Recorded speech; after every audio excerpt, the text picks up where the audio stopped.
Yo, what's going on? It is your boy, Indy Uchiha, Mr. Nerdmix Alpha himself. And hey, we're back on Disney Plus. We got another show to talk about.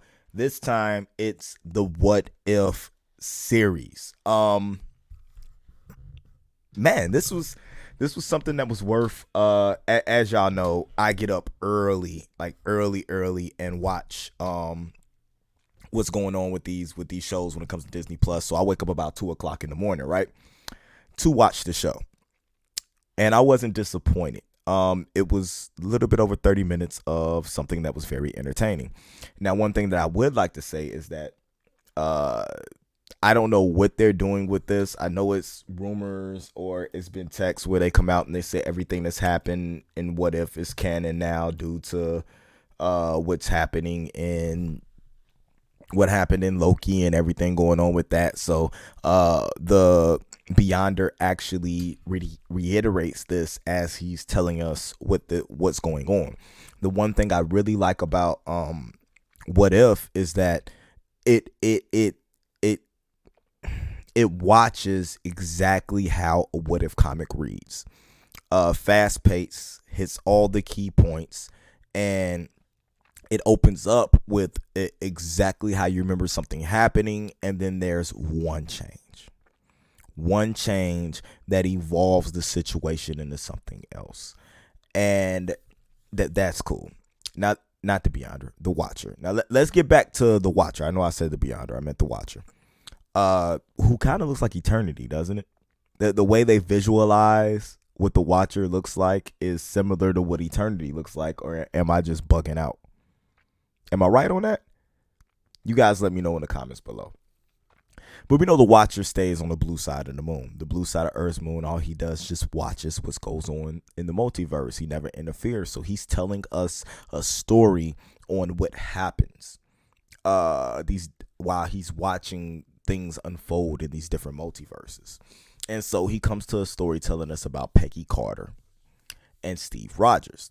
Now, in this particular iteration of what happens, we know that Steve goes on to take the super soldier serum, and ends up becoming Captain America, right? Nope. In this interpretation, Hydra ends up getting involved. Steve Rogers gets shot. Peggy Carter ends up inserting herself into the situation instead. She takes superhero serum, and as my man comic explains, says everything got bigger. She became Captain Carter. Now, the interesting thing about this is that you see the backlash from, the higher ups who doesn't want a woman, representing them because of the time we were in. She was already having problems being, the head of what was going to become S.H.I.E.L.D. and everything she created. She was always getting backlash for what she was trying to do, but now they don't want her, to be the face and the forefront of the American side of this war, the United side of this war. So instead of like what happened to Steve and her getting paraded out in front of everybody, having to do like all these different things, hey, I'm Captain America, and showing up and doing all this stupid stuff, they just keep her locked up. Like, they never let her go do anything. And it wasn't until Bucky gets captured, and all that good stuff happens. Was it Bucky that got captured? No, I think the 107th of them needs some help with something. No, they all got captured. That Peggy goes off in order to start doing things and start saving them. And I mean, it was very interesting the way Peggy was understanding, because she didn't get to be out in the field. So like the first time her going out, actually understanding what she could actually do was interesting, because she was surprised at everything she did, whether it was using the shield to stop cars and different stuff like that. Now, we didn't get a couple of actors back. You didn't get Hugo back to do Red Skull. You didn't get Chris back to do Captain America. But the people that they had in the place were very good. I think the same dude that they had doing Red Skull was the same one they had in Endgame. I'm pretty sure, because I don't think Hugo came back to do Red Skull in Endgame either. I'm not sure. I looked that up. I probably should have looked that up before I came in to do the review, but I'm pretty sure that's what happened. But the voice acting wasn't bad. It's not anime esque, you know what I'm saying, style of voice casting. Uh, but it was serviceable enough for the story, because I do feel like Haley Atwell is amazing to me. She's an amazing actress, but some of the lines that she delivered, you know what I'm saying, in this form as being a voice actor kind of fell flat. I think some actors are just type of actors that they have to be there physically, you know what I'm saying, to feel the emotion, to portray. Voice acting isn't something that's very easy at all. Now, the guy who does Howard Stark nailed it, and it's the same guy who played Howard Stark as far as the Agent Carter television show happened. So I was glad to see them back. Now, they ended up making a suit called the Hydra Stomper for Steve. So that was interesting. He still got to be able to go out there. They used the cosmic cube in order to power that. So you still had like Howard Stark, the Iron Man, before Iron Man really was supposed to be, and you had him out there stomping and doing things with him. So it was really cool. The another thing that popped out to me was the train scene, right? The train scene where Bucky falls off the train and ends up becoming the Winter Soldier. Peggy Carter, Captain Carter, was able to grab him before he fell off. And this is when Steve and the Hydra Stopper got captured. That was interesting, because does that mean that version of Bucky doesn't become Winter Soldier, or does it just happen because of something different? You know what I'm saying? Does he never go through the turmoil of being mind controlled? Maybe he gets the superhuman serum or a version of it, and he becomes the Winter Soldier in that effect. It'd be interesting to see if they address that, because I do believe that Captain Carter is going to be a while for a while, at least in the what if scenario, because they do say they want to bring her back. So that's going to be interesting. It moved very fast as far as the pacing with the show. That is to be, I guess, you should have known if you ever read a one in comic, because one in comics were kind of a one shots, and this is an anthology, so I don't even know if the stories are going to connect. They might be a bunch of one off stories from different, you know what I'm saying, planes on the multiverse. So that's going to be pretty interesting, and it's going to be interesting to see if any of this actually affects the live action MCU as we know it. We know that the live action MCU affected this, so I'm gonna be pretty interested to see that. In the end, man, the book, or whatever the flack that Red Skull was reading, has to be worse than the Darkhold, because it has like all the information on the Tesseract, different stuff and stuff like that in it. Stuff that the Darkhold will possibly have in it, but this stuff was just something a normal person, you know what I'm saying, could read without going crazy and stuff like that. So that was interesting. The creature that Red Skull summoned in the end, using the Tesseract to open up a portal to a different plane, you know what I'm saying, in the multiverse. I don't think he actually opened it to a plane. I think he ended up getting it into an interdimensional, you know what I'm saying, type thing, and that was an interdimensional type being.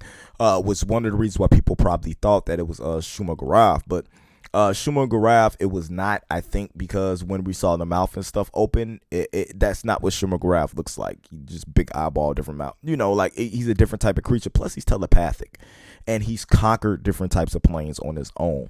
So I really don't think that was Shuma Gorath. I think we'll see Shuma Gorath in Doctor Strange, and I honestly think that's when we're also going to see America Chavez, because I feel like America Chavez is probably going to be chased through different planes of the multiverse by Shuma Gorath, because she has the ability to, you know what I'm saying, jump through different planes in the multiverse. So that'd be pretty interesting. But this creature that we saw, what was his name? I put it in the group chat.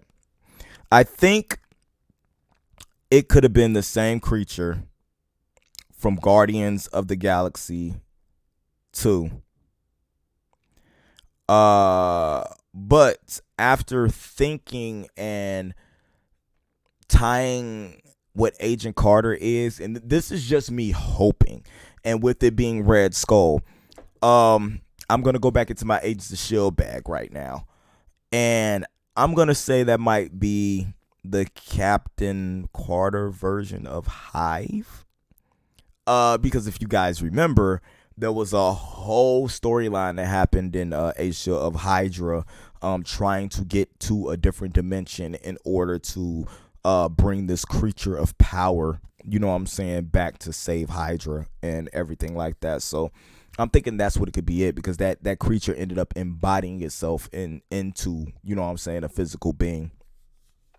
So I wonder if that's it. Could that be that version of Hive? But it could easily be the creature also that was in Guardians of the Galaxy, who Gamora said was an interdimensional being with all the technicals and stuff they were fighting at the beginning. I would much rather it be Hive. I really would, because that would just be if everything was going with that. So decent voice acting, above decent voice acting from a lot of the characters in the show. To me, I was a fan of the animation. I know a lot of people were downtrodden about what the animation was going to be like, but man, I really, really enjoyed it. I felt like it fit for the time period, you know what I'm saying, that they were in, and it just fit to me for something that Marvel would do. The animation felt cinematic. You know what I'm saying? It wasn't, to me, it wasn't as clean as like Into the Spider-Verse, but I don't think they wanted it to be because of the time period they were in. It's almost like you're watching a story through the watcher's eyes as he's telling it to you. So that's how I took it. So I'm all for it. It's better than a lot of animation we see today, especially on Cartoon Network, Nickelodeon. It seems like animation's downgrading to the bare minimum, so at least they went to something to do this. So I really enjoyed this, and I think the next episode is actually T'Challa as Star-Lord, and it's the last, I guess it's the last acting that my man Chadwick Boseman did as T'Challa. So this is something that I've been looking forward to, and not looking forward to at the same time, because I'm not ready to say goodbye. You know what I'm saying? Like, I haven't said goodbye because you were always looking forward to this particular situation where you could hear him do that voice again. So, I'm looking a lot forward to that. I thought they nailed it on this, and if this is what we're gonna get as far as what if is gonna be, I'm 110% for it. I love this. I loved it. I loved it. I loved it. From everything from getting the Peggy Carter Reno from the MCU, getting that personality and everything down, the struggles and everything she had, getting that version of Steve Rogers down pack, that, you know what I'm saying, the one we know, them still linking up romantically, even though he didn't become, you know what I'm saying, Captain America. They got Bucky down pack, you know what I'm saying. We had my man come back and do his voice for that. Like, they did a lot really, really well, and they told a great story in a little amount of time. They told, even though the show was really fast paced, I really feel like they gave you a lot of information and a lot of story very quickly. So I'm looking forward to seeing what happens in the next episode. Let me know what y'all thought about this episode of What If in the comments below. And as always, you guys know you can follow us if you look at the upper left at A+ Opinions on all social media. So you guys could check that out up there. You can follow me everywhere at Nerd Mix Alpha, and I'll be back next Thursday, same time, right here at 1 p.m. to give you guys another review for episode 2. We got 9 in total. They pushed the 10th one back to the next season, so we got 9 in total. And it's interesting on why did they push that 10th one back? I wonder.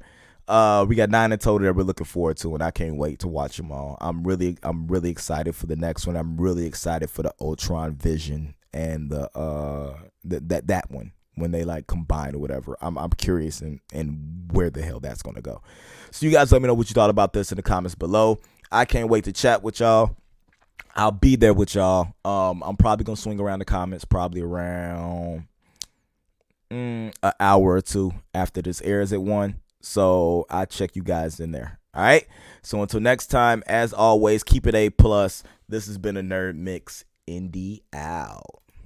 If you enjoy our content and want to be a part of helping our channel grow, become a patron supporter. We have affordable tiers to choose from that offer a variety of exclusive and early access content, from audio files for all of our shows for you to enjoy on the road, access to our Discord community, and plenty of reactions, reviews, character breakdowns, and more. Check us out at patreon.com/A+opinions. And as always, remember, like, subscribe, and hit that bell notification so anytime we drop a brand new video, you will be notified.